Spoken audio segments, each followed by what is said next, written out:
Toss ভাগ্যটা খারাপই বলতে হবে নুরুল হাসান সোহানের। বাঁচা মরার লড়াইয়ে মেলবোর্ন স্টার্স একাডেমির বিপক্ষেও টসে হারতে হলো আর ব্যাটিংয়েও নামতে হলো। কেনা জানে ওই কাজটা করতেই বড্ড অস্বস্তিতে ভোগে টাইগাররা।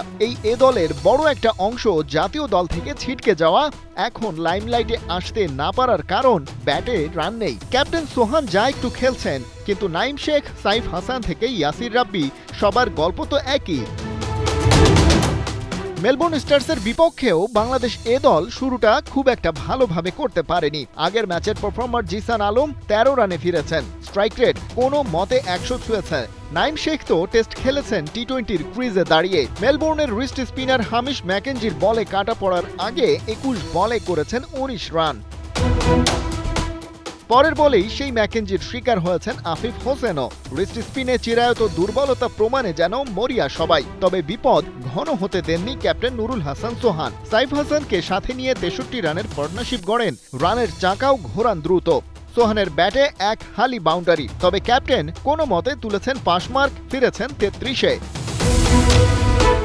সাইফও দেরি করেননি, 50 থেকে 5 রান দূরে থাকতেই ডোগ ওয়ারেনের বলে ক্যাচ তুলে সাজঘরের পথ ধরেন। তার আগে প্রায় 130 স্ট্রাইক রেটে ব্যাট করেছেন, এটাই আপাতত বড় পাওয়া। টাইগার ব্যাটিং লাইনে এরপর বলার মতো ইয়াসির রাব্বির ইনিংস। এর আগে টুর্নামেন্টে তেমন ইম্প্যাক্ট রাখতে না পারলেও মেলবোর্ন স্টার্স একাডেমির বিপক্ষে করেছেন দারুণ ফিনিশ। তার 17 বলে 29 রানে চড়েই 156-তে পৌঁছায় বাংলাদেশ দল। সেটা না হলে ভরাডুবির তো আর অন্ত ছিল না কোনো। 2 করে ছক্কা আর 4 মেরেছেন ইয়াসির।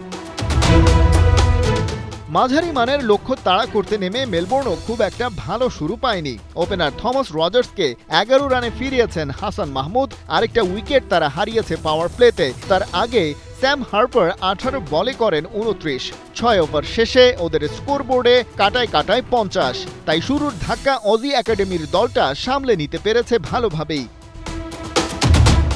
মিডল ওভারে টাইগার বোলারদের ওপর চেপে বসে মেলবোর্ন। একপাশে ব্যাটাররা যাওয়া আসার মধ্যে থাকলেও এক জোনাথন মার্লো উইকেটে টিকে থাকেন, রানও তুলতে থাকেন দ্রুত।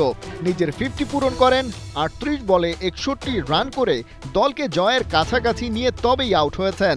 বাকি কাজ সারতে অজি দলটার কোনো সমস্যাই আর হয়নি। হাতে 3 উইকেট থাকতেই জয় নিশ্চিত করে তারা, সেই সাথে নিশ্চিত হয় বাংলাদেশ দলের বিদায়, যারা কিনা গেলবারের রানার্স আপ।